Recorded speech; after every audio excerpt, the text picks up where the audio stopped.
Olá, sejam bem-vindos às Conversas e etc. Olá, Rui, obrigada por estares aqui hoje e para a nossa conversa em torno do absurdo e etc. E usares a tua réstia de energia das férias. Fico mesmo feliz por ter aqui hoje. As conversas e etc. fazem parte de um ciclo de 3 conversas no âmbito da criação do espetáculo etc. So on the Weiter, etc., financiado pela DG Artes, GDA e Enbebel. O meu nome é Ana Água e eu sou a diretora artística do projeto. Este projeto surgiu de um trabalho de pesquisa feito em torno da obra de Samuel Beckett, e da qual extraímos uma síntese de ideias, conceitos e pressupostos que nos interessa trabalhar e pesquisar artisticamente.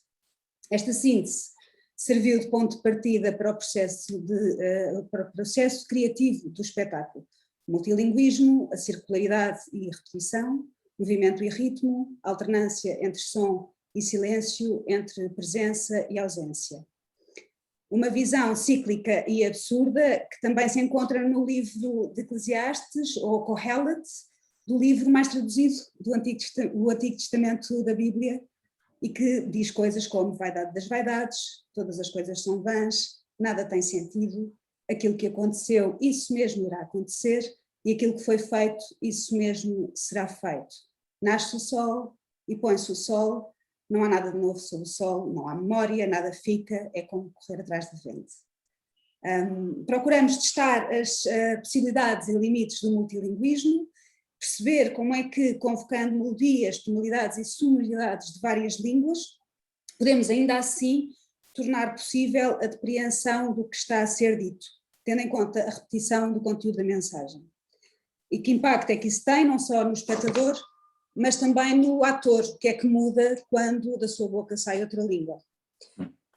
Exploramos paralelamente a corporalidade no trabalho teatral, tocando as fronteiras com a dança, aprimorando o rigor e a contenção do gesto, numa ideia de coletivo que surge da ausência de personagens individualizadas, numa ideia de que um gesto é mais individual que um indivíduo, como dizia o Milan Kundera no livro A Imortalidade. As 3 conversas são em torno de temas que estão na base do nosso processo criativo, como tinha dito, nomeadamente a repetição, a circularidade, o absurdo e o livro de Eclesiastes, a Kohelet. A primeira conversa foi sobre o mote etc e tal, com o António de Castro Queiro, e ainda se encontra disponível online, para quem quiser ver, podem ainda assistir. A última conversa será em agosto, em jeito de conclusão deste trabalho, e será sobre o Kohelet com a Maria de Filomena Mulder.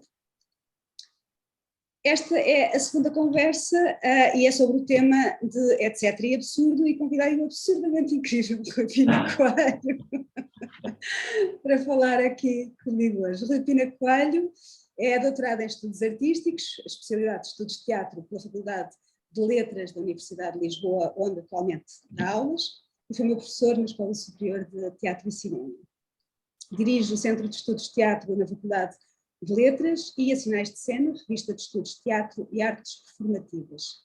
Dirige com Carlos Alberto Machado a coleção de teatro Azul Cobalto, da editora Companhia das Ilhas, é dramaturgo e é tradutor, e enquanto dramaturgo e dramaturgista colabora regularmente com o TEP, Teatro Experimental do Porto, mas já colaborou com muitos outros, como o Trimagisto, Teatro Bando, o Teu, o Teatro dos Alués, e também criou os seus próprios espetáculos, onde, aliás, entrou como ator. E pronto, e vamos hoje aqui falar então sobre um bocadinho à volta desta coisa do absurdo e como é que se relaciona com etc., com o livro de Eclesiastes e todas essas coisas.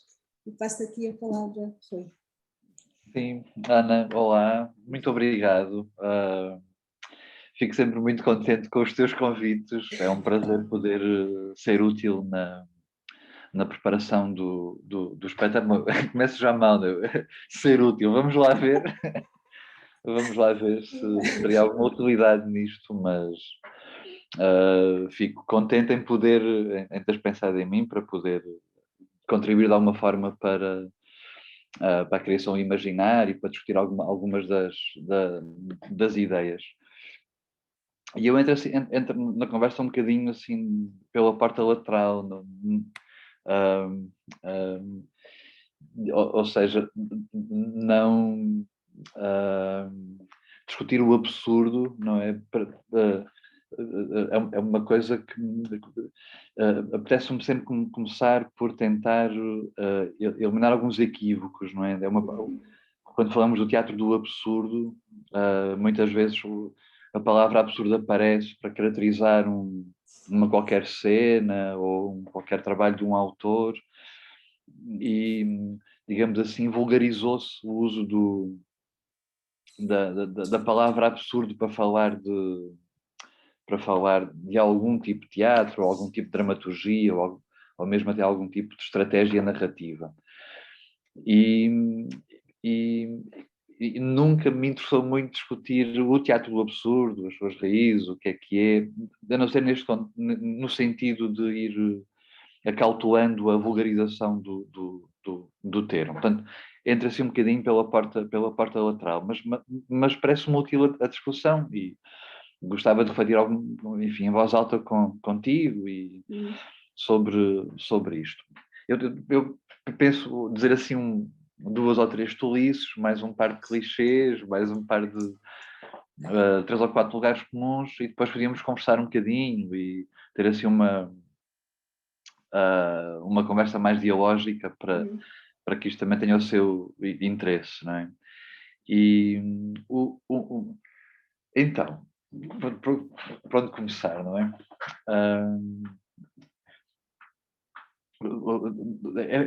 Podemos dizer assim, ou melhor, o teatro do absurdo parece-me a mim tem um contexto muito real, não é? Parte muito de uma observação do real.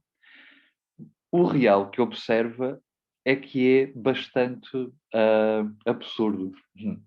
Esta frase, com a tentativa de ter graça, deixou de ter sentido. O que é que eu quero dizer? O fenómeno do teatro do absurdo é algo que aparece na dramaturgia europeia no pós-Segunda Guerra Mundial. E o termo teatro do absurdo ele é cunhado por um crítico inglês chamado Martin Esslin, num artigo publicado em 1960, e depois numa obra com esse título, Theatre of the Absurd, o Teatro do Absurdo, a obra de 61, para falar de uma dramaturgia que está a surgir, está a eclodir ali nos anos 50, na segunda metade dos anos 50, em particular, na Europa continental, sobretudo, e com uma sede muito parisiense, portanto, muitos autores, ou franceses, ou de outras nacionalidades, que estão a viver e a trabalhar em Paris, e não deixa de ser, digamos assim, significativo que seja em Paris, capital, uma das capitais do modernismo, escalavrada, bombardeada, destruída, ocupada pela Alemanha nazi. Portanto, não deixa de ser nas ruínas dessa Paris, que metonimicamente pode simbolizar uma Europa que se perdeu, né? Ou uma ideia de Europa que se perdeu. Não deixa de ser sintomático que seja nessa Paris que o absurdo vai eclodir, mas dizia, o Martin Esslin fala de uma dramaturgia que está a eclodir na Europa, não é a única sensibilidade que está a reagir, e caracteriza dessa forma, portanto, o teatro do absurdo, falando de uma dramaturgia que está numa espécie de reação existencial a uma crise de valores, a uma crise de perspectiva de futuro, a uma crise da história, a uma crise de confiança, a uma crise é um tempo de desesperança, não é? A forma de falar deste pós-Segunda Guerra Mundial é um tempo de grande crise, é um tempo de grande risão, é um tempo de grande cisão com a ideia de passado, não é? É um momento em que a Europa, em que o mundo, digamos assim, muda.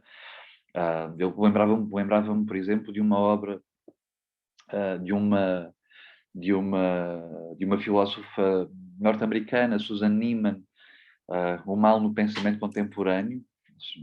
Não sei se me recordo bem do título da obra, mas ela falava dos momentos cruciais para a mudança do pensamento sobre o mal na filosofia contemporânea.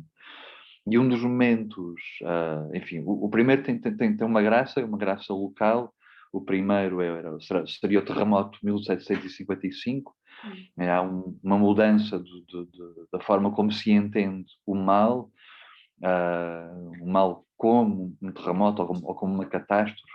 Na argumentário da Susan Neiman, é um momento ali na Europa muito importante, deixa-se entender uma catástrofe como um terremoto, como um castigo divino, ou um aviso para que os portugueses pudessem corrigir, mas que passa a ser visto como uma catástrofe natural, não é?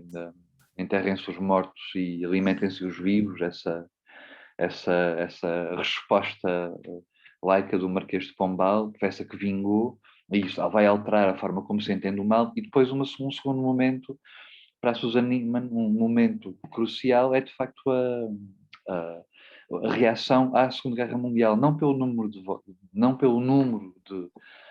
de vítimas, que foi muito substantivo, muito desproporcional, muito grande, mas não é tanto pelo número de vítimas, é mais pela forma como as vítimas foram provocadas. Há ali uma quebra entre a ação do homem e a consequência, onde a que a filosofia do século XX vai reagir. A Hannah Arendt bom, enfim, e pensar que para Ortega y Gasset essa Europa é um tempo em ruínas. Para Sloterdijk, que é a hora do crime. O Edvard Bond, o dramaturgo inglês, a declarar-se como, a escrever nos anos 60, 70, 80 e em diante, a declarar-se como filho de Auschwitz e de Hiroshima. Não é? Portanto, é um tempo de grandes mudanças, não é? De grandes mudanças filosóficas, onde eu vou do entendimento do que é que o homem, e a mulher, o que é que andamos cá a fazer. Mas diz, Ana, desculpa. Estavas a dizer que ela que tinha mais a ver com a forma como essas mortes foram criadas, ou seja, pelo facto de ser generalizado a quem, ou seja, independentemente do sítio onde estava, ou por ter sido com a onda, com os incêndios, com o terremoto, em que sentido é que ela está a dizer pela forma, por ser uma coisa da natureza, é isso? Por ser uma catástrofe da natureza? Ou não? Susan Neiman, nessa obra, ela fala dois momentos em que, assim, importantes para a mudança da forma como se entende o mal na filosofia ou no pensamento ocidental. Um deles é o terremoto, e a mudança que ocorre aí é que até essa data uma catástrofe como um terremoto, que houve maremoto, uma série de catástrofes naturais. As catástrofes naturais não eram naturais, eram castigos divinos. Certo. E em Lisboa havia duas formas de reagir à coisa. Era, meu Deus, isto é um castigo de Deus, porque somos esclavagistas e somos... andamos a povoar o mundo e, enfim, a explorá-lo. Portanto, é um castigo divino. Ou então, uma outra forma é, não, atenção, pensem lá na Bíblia há descida não é ao terremoto, há maremoto, há incêndios, só falta, portanto, em Lisboa isso aconteceu. Sim. Tudo, só falta a descida dos 4 cavaleiros do Apocalipse. E uma das reações religiosas ao terremoto foi isto é Deus a avisar-nos de que, como somos portugueses, somos tão bons e tão pios, é uma forma de nos avisar que o mundo está mesmo para acabar. Portanto, vamos vamos pronto, rezar agora muito, porque vamos ser os primeiros a entrar no céu. E pronto, obrigado Deus por este aviso tão precoce dos fins dos tempos. Mas o curioso é que nenhuma destas teses vingou, não é? Vingará a tese de alimentem-se os vivos, não é? E enterrem-se os mortos. E, para dizer, por exemplo, em enciclopédias do período, quando se fala, para falar de terremoto, era ilustrado com silhuetas de Lisboa, do perfil de Lisboa. E há muita gente a escrever sobre o terremoto, não é? Voltaire, já pelo terremoto. Portanto, tem um impacto na filosofia e no pensamento de então. E para a Susan Neiman, que é uma filósofa, uma judia a viver em Nova Iorque, a escrever depois do 11 de setembro, isso foi uma forma de mudar o mal no pensamento contemporâneo. Sim. E um segundo momento foi precisamente Auschwitz, mas Auschwitz entendido de uma forma metonímica para Auschwitz, Hiroshima, todos os campos de concentração, não somente Auschwitz, uma forma metonímica, entender que há ali um momento, e ela não pensa exclusivamente no número de vítimas. Claro que o número hediondo de vítimas é impactante, mas o argumento da Susan Neiman, se bem me recordo, é o de que há uma...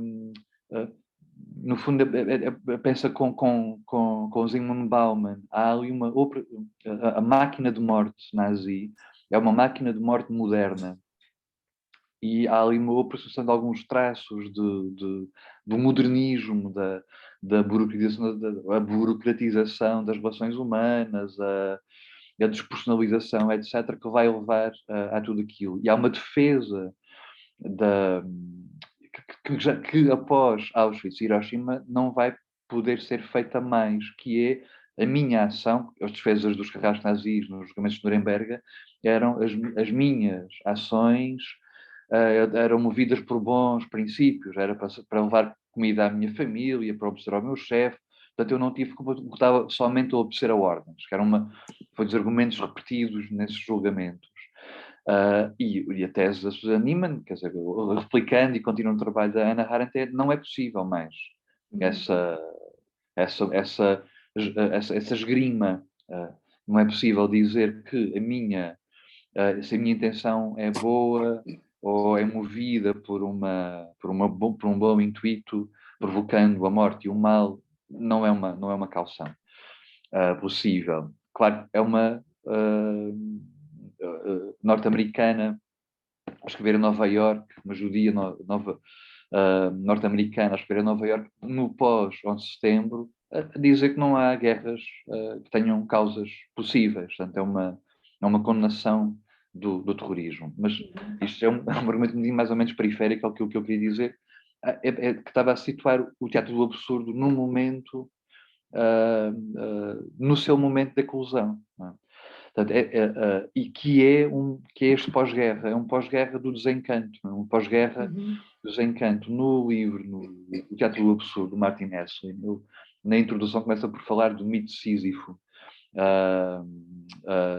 Não tanto no mito em si, mas no ensaio do Camus de 1942, onde o Camus já fala de portanto, em 1942, Camus fala da absurdidade do mundo, da absurdidade do tempo. Tem a ver num tempo em que o homem não tem fé, não tem perspectiva de futuro, resta-nos esta a absurdidade do tempo. Com o argumento, e acho que isto pode ser importante depois para falarmos um bocadinho do absurdo, de que o homem não deve este desencanto, esta absurdidade da vivência humana não deve conduzir ao suicídio, deve sim conduzir à revolta, não é? Deve sim conduzir à revolta. Eu ainda sou do tempo em que quem gostava de Beckett não podia gostar de resto. Não é? Eu ainda sou do tempo, não é? Em que os meus professores, os meus mentores, as pessoas que gostavam de Brecht desprezavam Beckett e vice-versa, não é? Quem gostava de Beckett não tolerava o resto. Estou a fazer uma caricatura, na verdade claro. não me lembro de ninguém, estou a fazer uma caricatura de sensibilidades, não é? Ou um teatro militante, engajado, com um projeto de transformação do mundo, ou um teatro sobre o próprio teatro, sobre os mecanismos da representação, desconectado do real. Eu acho que isto é um equívoco de que mereceu alguma exegese a Beckett durante algum tempo, mas é um equívoco. Parece-me, Beckett é aquilo que eu queria dizer, não é? Estou a tentar chegar ao primeiro ponto que queria deixar, que é tão realista como John Osborne, por exemplo, não é? São autores contemporâneos, ou começaram a escrever no mesmo período, pelo menos. Estão a reagir de formas diferentes, uma com o John Osborne, o Arnold Wesker, o John Arden, estão a reagir com os instrumentos do realismo social ou realismo socialista, e ao passo que um Beckett ou um Ionesco estão a reagir ao real com outros instrumentos, com instrumentos da poesia, com os instrumentos enfim, da literatura que vem do modernismo, do Joyce e Faulkner, etc., com a pintura dos abstracionistas, não é? Não é à toa também que há uma grande contenda, digamos assim, entre os realistas nas artes gráficas, nas artes visuais, na pintura. Há uma grande contenda entre os partidários do realismo social ou socialista, que estão a pintar mulheres a estender a roupa, que estão a pintar mulheres a passear bebés, mulheres a dar banho aos filhos, homens à porta de uma fábrica, ou que estão a filmar jovens a preparar-se para ir ao clube de jazz, e tu dizes 53, 54, 55, em Inglaterra. Estou a pensar no Beaux-Arts Quartet, do Derek Reed, do Middleditch, do Jack Bradbeat, do Jack Smith, por exemplo. Há uma contenda entre esses pintores e, por exemplo, ou melhor, há uma contenda entre quem defende esses pintores, como, por exemplo, o John Berger, com o David Sylvester, um crítico de arte que defendia o Francis Bacon, ou que escrevia, que era o campeão do Bacon, do Auerbach, do Luciano Freud, esses realistas abstracionistas, não é? Que estão a reagir, lá está, há uma contenda, digamos assim, na forma, mas no conteúdo os tempos são os mesmos. Portanto, isto para dizer que parece-me que o teatro absurdo, que muitas vezes é tirado para um campo de um teatro não político, desengajado. Se pensarmos na forma como o Wesson o entende, quando vai buscar o mito Sísifo, o ensaio do Camus, quando Camus diz este desencanto não deve levar ao suicídio, não deve levar ao desaparecimento do indivíduo, deve levar à revolta, não é? Deve levar a um projeto de revolta, transformação do mundo, não é? De mudança das coisas. O teatro absurdo não quer, é retórico, não apresenta a transformação na obra, mas está lá para, digamos assim, para incentivar a transformação do mundo. Mas também é certo que, não é? E daí do teu projeto acho que faz muito sentido, não é? O Eclesiastes e outros tempos, sendo o teatro do absurdo, eu acho um fenómeno muito localizável, pelo menos geograficamente e temporalmente. Faz parte da reação ao do homem, da Europa ao pós-guerra, com uma eclosão continental, parisiense, etc., mas com ecos também depois em Inglaterra e, enfim, um pouco por todo o mundo ocidental. Parecendo-me isso pelo menos verdade, é certo que há uma tradição do absurdo, não é? Há uma longa tradição do absurdo que também o Martin Esslin trata, julgo não na primeira edição da obra, mas nas edições posteriores, onde onde faz enfim, revise and enlarge, não é? Aumentada, revista e aumentada dessa obra, onde inclui capítulos sobre a tradição e a significância do absurdo, e onde também abre o leque de autores que são abordados, incluindo aí também um Pinter, que também é outra coisa, não é? Também é outra coisa. Mas, por exemplo, essa tradição do absurdo é uma tradição que se pode ver em quase a história da literatura dramática, desde os mimos latinos, aos Gianni da Comédia dell'arte, a muitos a muitas das personagens, os bobos, os mendigos, em William Shakespeare. Não é à toa, por exemplo, que uma obra de 61, não sei se eu quiser algum disparate na data, mas o Shakespeare, nosso contemporâneo, do Ian Cott, uma obra muitíssimo influente na forma como se vê, como se leu, como se passou a ler Shakespeare. Um dos ensaios mais famosos dessa obra, do Ian Cott, é um ensaio que faz uma leitura do King Lear, do Rei Lear, à luz do Endgame do Beckett. Né? Acho que o livro é de 61, não tenho certeza. Shakespeare, Our Contemporary, Shakespeare, Nosso Contemporâneo. Uma obra muitíssimo influente. Esse ensaio é estruturante para a encenação do Peter Brook, por exemplo, do Endgame, do King Lear, não é? Que faz o terceiro ato em particular, aquele ato em que estão na tempestade e do deserto e não sei o quê, uma peça beckettiana, uma peça de teatro absurdo, muito tempo antes de haver uma coisa chamada Theatre of the Absurd, uma coisa chamada teatro do absurdo. Portanto, há uma tradição do absurdo.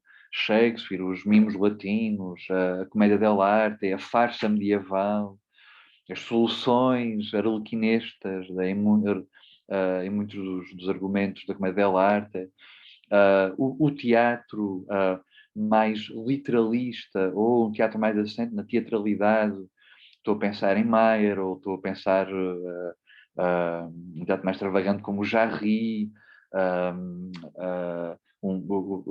portanto, fenómenos da literatura narrativa, Faulkner, Joyce, pinceladas de Fitzgerald.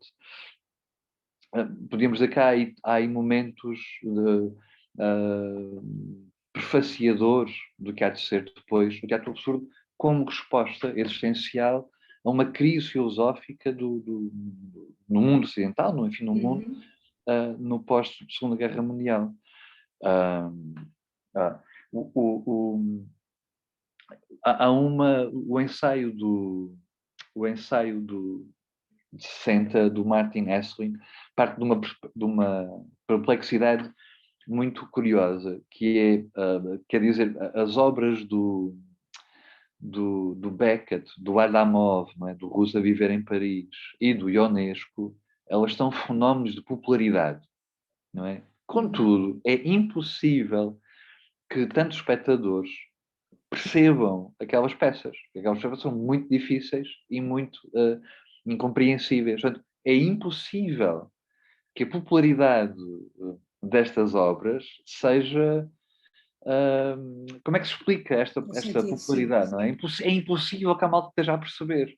Porque, são peças difíceis e complicadas e filosóficas. Qual é que é a explicação?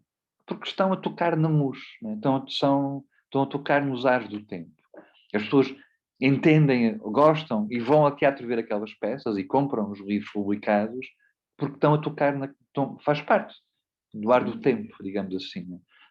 Estão a tocar a experiência de vida do seu tempo. É a única forma de explicar porque é que são tão populares, porque ninguém é que não se percebe nada, não é? Não se percebe, como se dizia sempre bom português, não se percebe, não é? Porque é que as pessoas gostam daquilo? Porque estão mesmo a tocar. Esta é a perplexidade inicial. Mesmo que se calhar não abarquem toda a complexidade das peças, captam ali coisas com as quais se identificam.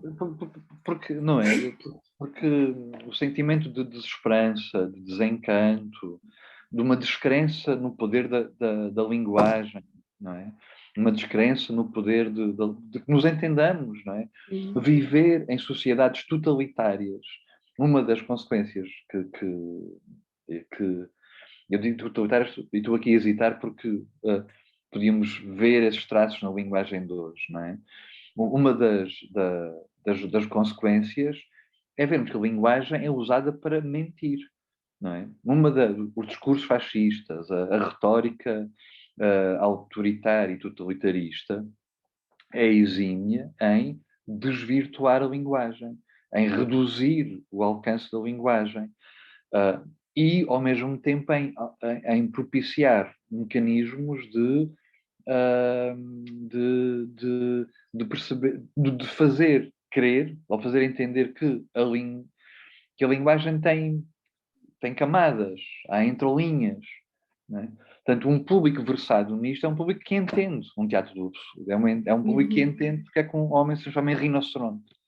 Não é? É um leitor ou leitora que entende porque é que há dois filósofos vagabundos à espera de uma personagem que tem um nome parecido com Deus. Não é? Portanto, fica versado no jogo da linguagem. Mas o fundo é, a linguagem engana-nos. Não é? A linguagem não serve para criar pontos de entendimento, não é? Não serve para avançar, não serve para nos unir, para avançarmos. Essa ideia de evolução ficou em suspenso, não é? Com Auschwitz e Hiroshima. Não é? Aquela ideia de que todas as revoluções civilizacionais nos fizeram chegar até aqui, do Renascimento, à Revolução Industrial, todas as descobertas tecnológicas nos fizeram chegar à bomba atómica e aos campos de concentração, então se calhar obrigadinha, eu para esta já dei, e está bom, não é? Vamos ficar aqui, olha, a viver, a chamar-nos uns aos outros, a gozarmos a vida, etc. Não é? Portanto, é isso, é uma reação ao seu tempo, que explica o gosto que se tinha por aquela dramaturgia também. E o impacto que teve. Sim, agora estava a falar da linguagem, não é? Enfim, voltando aos ciclos, não é? Estavas a falar esta visão cíclica do mundo em que não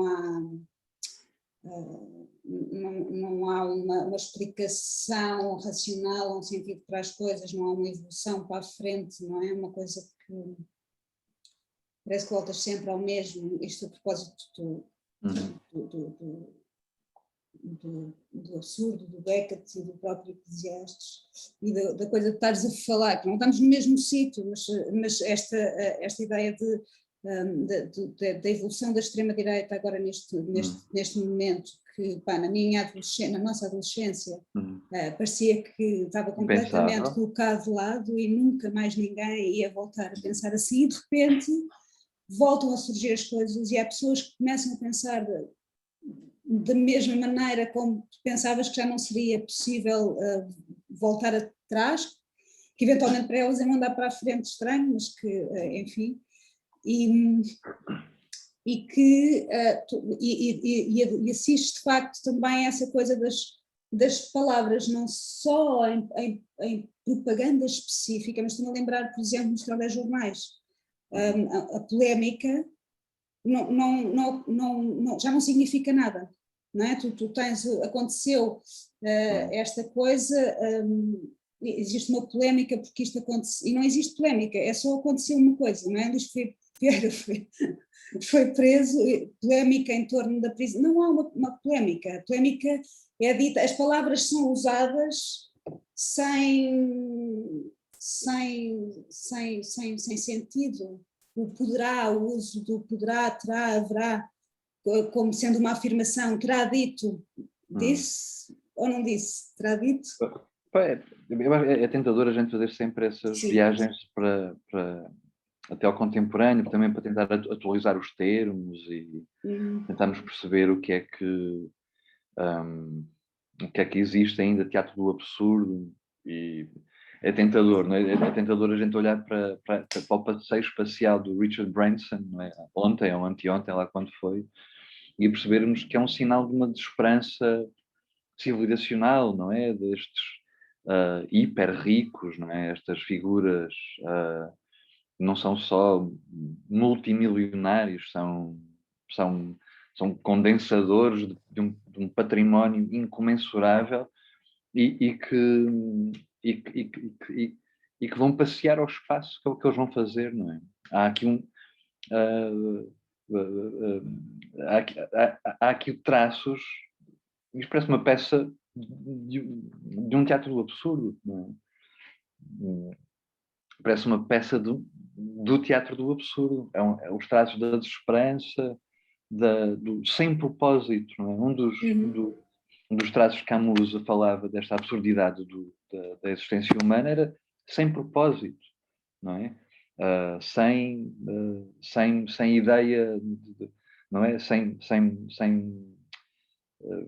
Sem teleologia, não é? Sem ir para lado nenhum, sem telas, sem objetivo nenhum. Estamos aqui, não é? Aquela cena icónica do À Espera de Godot, em que o Vladimir e o Estragon ficam a trocar impropérios um para o outro. Pronto, e nisto gastámos 5 minutos. Portanto, passou tempo, pronto, ocupámos a vida humana como um mito de Sísifo, precisamente, que para reparar o mito, não é? Carrega a pedra até lá acima e ela voltará sempre a cair. Portanto, tarefas infindáveis, sem propósito e condenadas ao fracasso. Não é? Este passeio espacial, certo, mesmo que corra bem, é uma estupidez incomensurável, não é? O desperdício de recursos, a pegada ecológica que está a deixar, abrir um mercado de turismo espacial. Parece mesmo uma peça, pelo menos a mim parece, não tenho planos de ir ao espaço, parece-me uma peça de absurdo e que revela uma certa desesperança. É tentador nós fazemos estes pontos de percebermos que era montante, que era jusante, não é? Percebermos que há fenómenos de absurdidade ou de patético, ou de absurdo, ou de nonsense, ou de fársico, que são coisas que às vezes podemos entender como sinonímicas ou como pelo menos aproximadas, quer no passado, quer nos mimos latinos, quer na comédia dell'arte, em Shakespeare, etc., quer na dramaturgia contemporânea, quer na própria vivência contemporânea. Contudo, eu acho que falar de teatro do absurdo é falar do pós-guerra, do pós-Segunda Guerra Mundial e da Europa, não é? Porque os Estados Unidos não viveram isto da forma, com a esquizofrenia com que se viveu na Europa. Um exemplo para falar disto é vermos a reação entre o teatro realista em Inglaterra e o teatro absurdo, teatro dito do absurdo em Inglaterra. Em Inglaterra, como estudei um bocadinho com mais cuidado o teatro em Inglaterra, acaba de cair na tentação de trazer a conversa para aqui, mas eu acho que pode ser útil para percebermos a diferença entre uma coisa e outra, é? Entre um teatro dito realista e um teatro dito do absurdo. Eu estou aqui dito do absurdo porque este epíteto, digamos assim, não era confortável para os autores, para o Ionesco, para Beckett, para Genet, Adamov, não era não vestiam Eles não esta achavam que fosse teatro do absurdo todos. Não, todos eles discutem este termo. Não é um termo que lhes sirva. Não há uma escola, não houve uma escola. O teatro absurdo não é uma escola, não é um movimento em que os autores digam nós somos os absurdistas, lhes é absurdice. Não existe tal coisa. é uma forma genérica que um autor, no fim de uma década, né, uma tradição também de livros de fim de década que olham para trás e dizem, ok, nesta década, e muito particular em Inglaterra, fim de década, o texto é de 61, é olhar para a dramaturgia dos anos 50 e ok, houve isto nestes 10 anos. E podemos chamar-lhe teatro do absurdo. O mesmo faz o Alex Sears, olhar para os anos 90 em Inglaterra também. Meus amigos, nesta década houve uma coisa chamada In-Your-Face Theatre, que é uma coisa inglesa. É claro que depois a gente percebe que há uma dramaturgia e sensibilidade in-your-face por aí fora, não é? Fora de Inglaterra e pelos tempos. Mas é um fenómeno inglês, londrino até, não é? E a partir da análise dessas. Mas pronto, é posterior, ou seja, não é como os impressionistas que não é um olharam movimento, para aquilo e não é? disseram. Pois, Não, mas os exato, impressionistas também não eram, né? Os impressionistas foi também um crítico que disse que, em jeito de desprezo, na verdade, mas na altura das exposições e não anos passados. E aqui temos um crítico a dizer, ok, neste período há uma coisa chamada teatro do absurdo, tem a ver com esta sensibilidade do tempo, tem a ver com esta desesperança civilizacional, tem a ver com estas estratégias narrativas, a presença do sonho, o sonho se confunde com o real e o pesadelo, estratégias antimiméticas, um teatro sobre o próprio teatro, a linguagem é criada na cena, tem regras próprias, mundos próprios. Portanto, é um conjunto de características formais que podem definir este teatro e onde é que vamos ir? Estas obras do Sr. Beckett, do Sr. Adamov, do Sr. Genet, do Sr. Dionesco, então, estas peças que cabem nisto. E depois os senhores, autores, olha, obrigada, mas eu não está a ver bem, porque não sei o quê. Cada um vão tentando escapar a este epíteto, mas é um rótulo que ficou, não é? É uma categoria, digamos assim, para definir uma certa dramaturgia que ficou. E que também é explicado por essa questão de não haver sentido, não sei, porque eles depois são todos muito diferentes entre eles, não é? E depois são todos muito diferentes entre eles, não é? O Pinter quando aparece, não é? O Pinter quando aparece, ninguém sabe onde é que vai meter. Eu lembro-me de ler críticas à primeira peça longa do Pinter, da Birthday Party, tanto que é de 58, salvo erro. Portanto, a grande tónica, a grande discussão é entre os realistas, socialistas ou sociais, não é? Como John Osborne, que estão a falar sobre classe operária, estão a falar sobre problemas ingleses, de jovens ingleses, feitos para pessoas inglesas, com textos realistas, miméticos, etc. E os autores que vinham de Paris, os continentais, não é? Aí à cabeça Samuel Beckett. E ninguém sabia muito bem onde pôr o Pinter da Birthday Party. Uma das críticas que me lembro de ler e que achei muita graça é portanto, o John Osborne, ele é tido como o pai dos Angry Young Men, não é? O Jimmy Porter, que é uma personagem do Lookback in Anger, é uma personagem que está revoltado contra tudo e contra todos, contra o passado. A mesma desesperança do Waiting for Godot. Há uma réplica, uma fala do Jimmy Porter que diz já não há causas pelas quais vale a pena viver, só nos resta esperar for this brave new nothing. Não é? Já não há causas nenhumas. Isto parece decalcado, por exemplo, uma fala do Estragon. Não é? Já não há nada pela qual vale a pena viver, só nos resta esperar por este brave new nothing, este admirável novo nada, não é? Portanto, a mesma desesperança filosófica.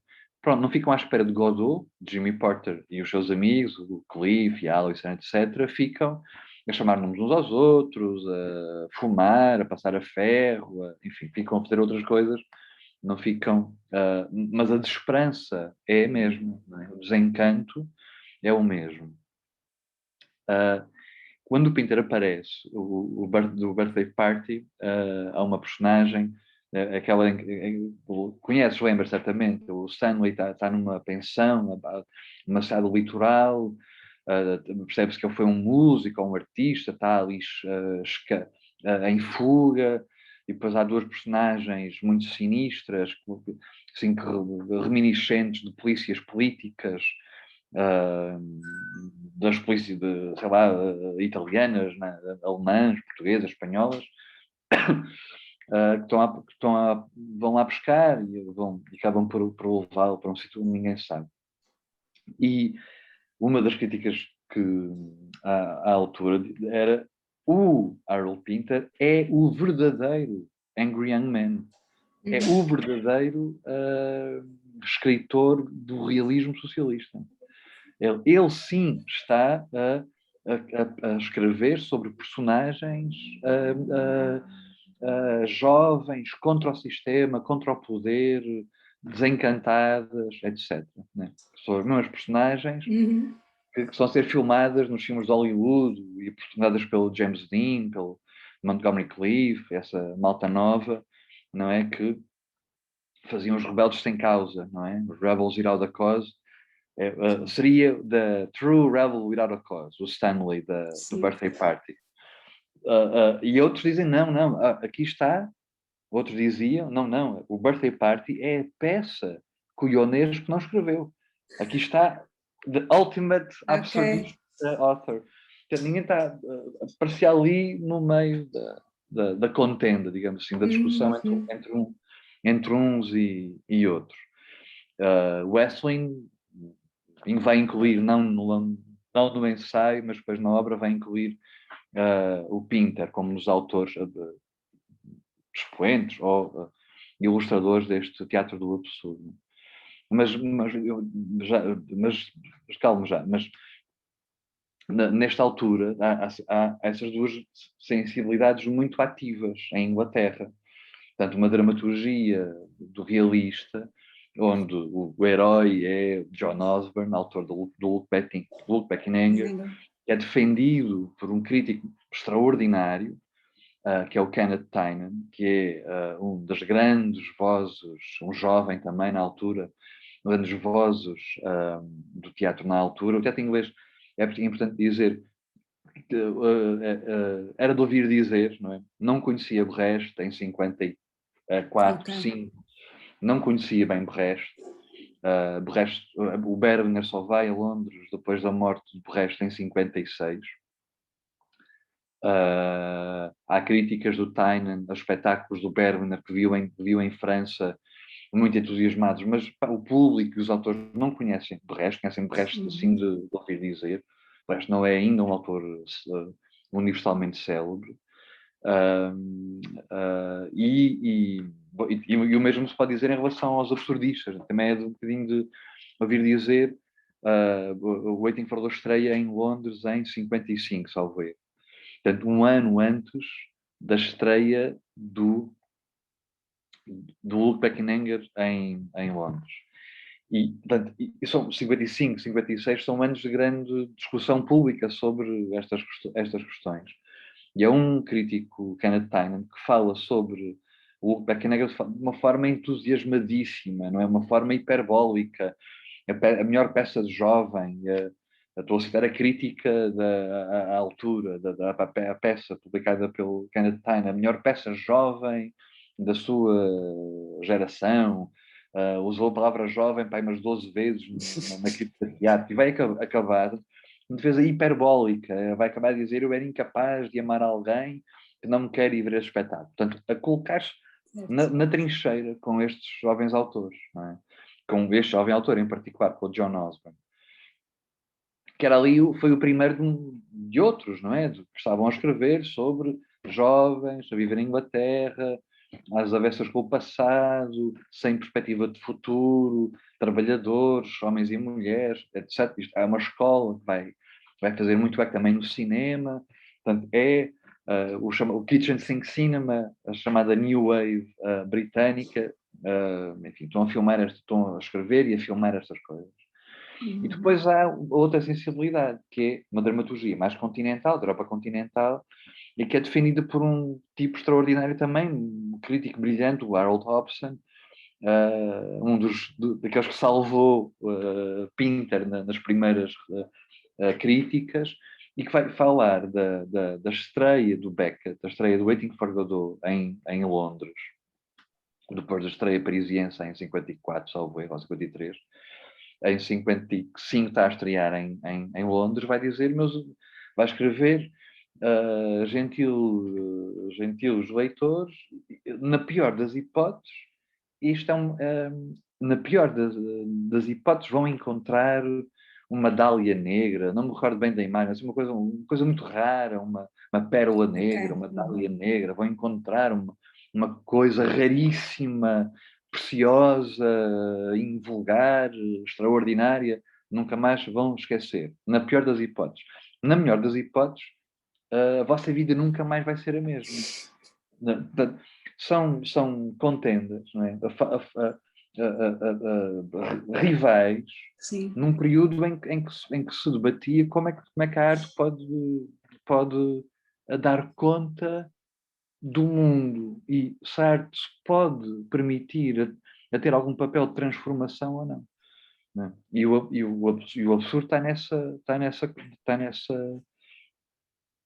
discussão. Não é? Há uma retórica que fica depois dessas contendas que é, bom, o teatro absurdo é apolítico, é filosófico, abstracizante, desinteressou-se de mudar o mundo. Quando me parece o contrário, me parece que o teatro absurdo é tão empenhado e é tão resultado de uma situação de calamidade social, de catástrofe filosófica, como o realismo está ali a tentar digamos assim, fazer parte da transformação do mundo. Sim, apresenta-se de uma maneira também mais abstrata e mais deixa mais, acho eu se calhar, mas deixa mais espaço à interpretação de quem vai ver e o que é que, claro, e o que é que tudo aquilo poderia significar, não é? Sim. Não é, não apresenta uma moral ou um caminho. Se bem que a estratégia do teatro político também não tem que ser essa. Não tem. Desde o resto que a gente sabe isso, não é? O texto também escusava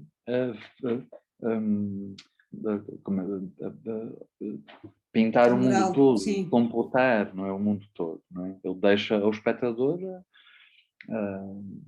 a catarse na tragédia do resto é para ser feita na rua, nas fábricas, na família, não é para ser feita dentro da sala de teatro, não é? A purga não é feita dentro da sala de teatro, não é?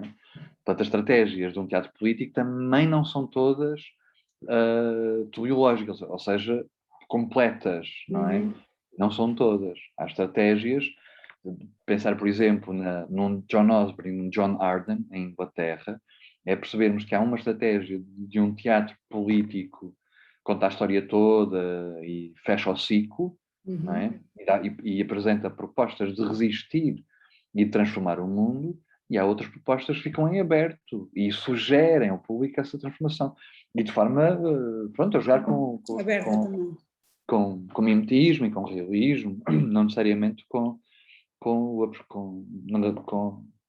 formas mais abstracionistas, digamos assim.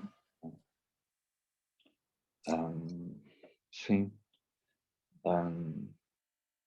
Portanto, isto para dizer o quê? E etc, não é? Para falar do teu projeto. E etc. E só.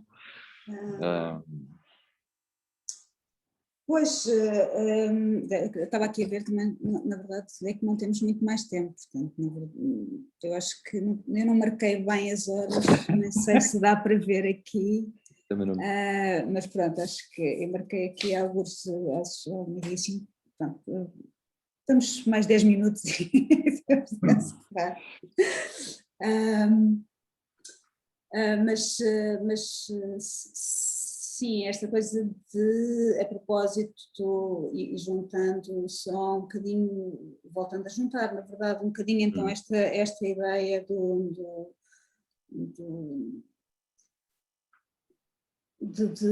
das coisas não terem um sentido, um propósito, sendo que nesta repetição, apesar de ser uma coisa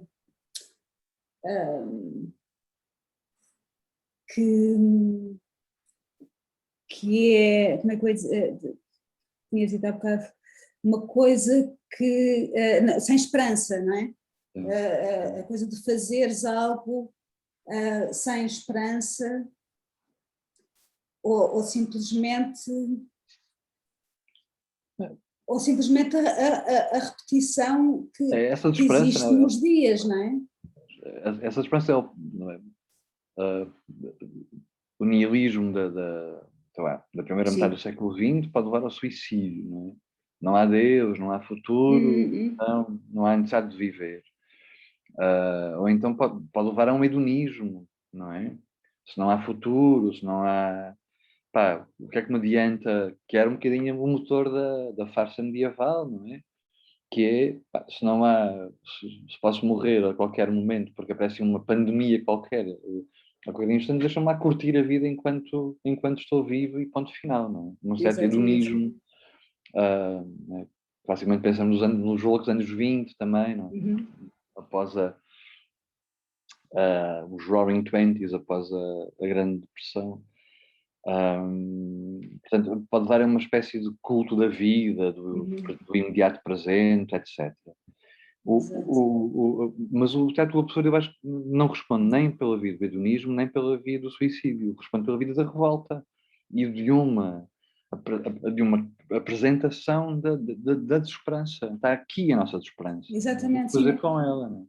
Mas era aí que eu estava a dizer, ou seja, pois essa revolta ou não é feita depois, ou é pensada depois, porque não é uma coisa de isto é assim, vamos fazer de outra maneira, é uma coisa de, pronto, está aqui, isto aqui é sempre assim. Pois, sem possibilidade é apresentado simplesmente. Sim. Depois o que tu fazes com essa repetição ou com essa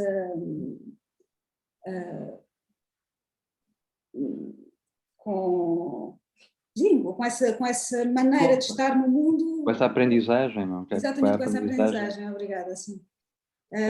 És tu que sabes o que fazes. E foi um bocadinho também por aí, só para também fazer a ligação ao Eclesiastes, que tem a ver com ou seja, porque que eu acho que eu digo que o Eclesiastes, há haver outras pessoas que dizem, não sei, não estou a dizer que fui eu que olhei para o Eclesiastes e disse este é o livro absurdo. Não, mas porque tinha a ver, para já, com esta coisa da repetição de algo que se repete constantemente, de não haver memória, de não haver nada que tu possas fazer, e que é um bocadinho quase estranho para um livro do Antigo Testamento, não é? A ideia de não há nada que tu possas fazer, podes ser sábio, mas o teu destino é igual a todos os outros, não haverá memória de ti e de tudo aquilo que aconteceu, e por isso também as coisas se repetem, porque não é possível traduzir, não é possível exprimir aquilo que aconteceu.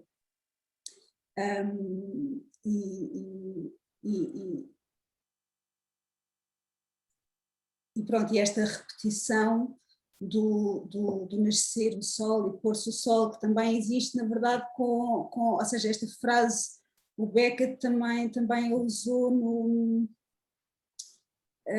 o sol brilhou, como é que era o nome do texto? Pronto, não interessa, mas acho que no primeiro texto que ele escreveu, que o sol brilhou sem alternativa sobre nada novo.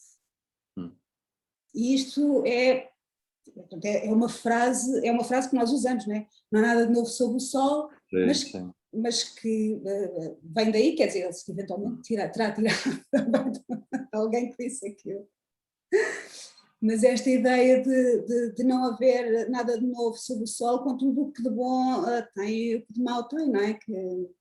Há coisas que tu consegues prever, coisas que não consegues prever, e coisas que infelizmente consegues prever porque já sabes que as coisas se repetem e o que é que tu fazes em relação a isso.